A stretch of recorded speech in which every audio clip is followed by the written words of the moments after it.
से जा रहे थे तो उन्होंने बाहर दाने अनाज के तोड़ लिए। फिर गणेश जी के मन में पछतावा हुआ कि मैंने तो सेठ जी के यहाँ चोरी कर ली। तो गणेश जी सेठ जी के बाहर 12 साल की नौकरी करने लग गए।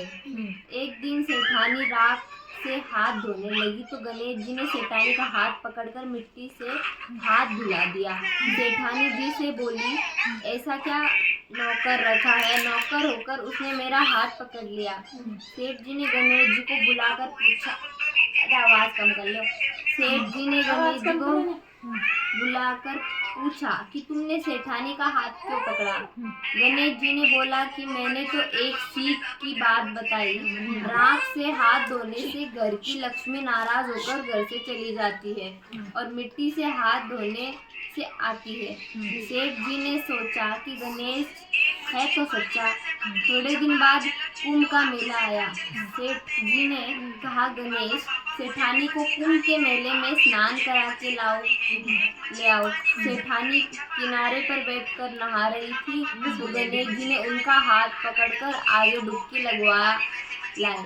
घर आकर सेठानी ने सेठ से कहा कि गणेश ने तो मेरी इज्जत ही नहीं रखी और इतने सारे आदमियों के बीच में मुझे घसीटकर आगे पानी में ले गए। तब सेठ जी ने गणेश जी को पूछा कि ऐसा क्यों किया। तो गणेश जी ने कहा कि सेठानी किनारे बैठकर गंदे पानी से नहा रही थी तो मैंने आगे अच्छे पानी में डुबकी लगवा कर ले आया। इससे अगले जन्म में बहुत बड़े राजा और राजपाट मिलेगा। सेठ जी सोचा कि गणेश है तो सच्चा। एक दिन घर में पूजा पाठ हो रही थी, हवन हो रहा था। सेठ जी ने गणेश जी को कहा कि जाओ सेठानी को बुला के लाओ। गणेश जी को बुलाने गया तो सेठानी काली चुनरी ओढ़कर चलने लगी तो गणेश जी ने काली चुनरी फाड़ दी और कहा कि लाल चुनरी ओढ़ के चलो। सेठानी नाराज होकर सो गई। सेठ जी आकर पूछा कि क्या बात है।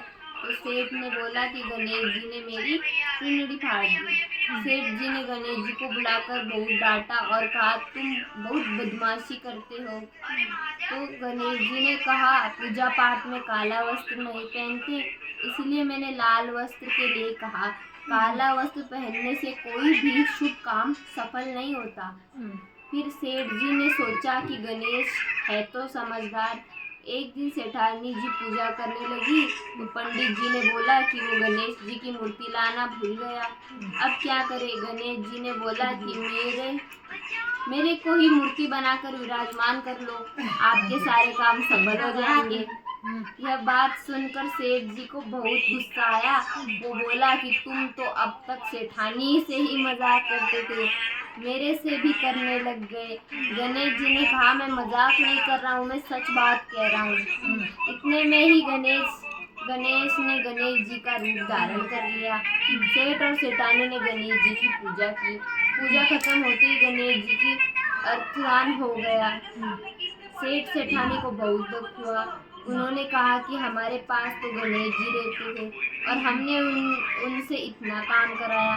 गणेश जी ने सपने में आकर सेठ जी को कहा कि आपके खेत में से मैंने 12 अनाज के दाने तोड़े लिए थे, उसी का दोष उतारने के लिए मैंने आपके यहाँ काम किया था। सेठ जी के करोड़ की माया हो गई है। गणेश जी महाराज जैसे सेठ जी को दिया वैसे सबको देना, कहते को सुनते को और सारे परिवार को देना।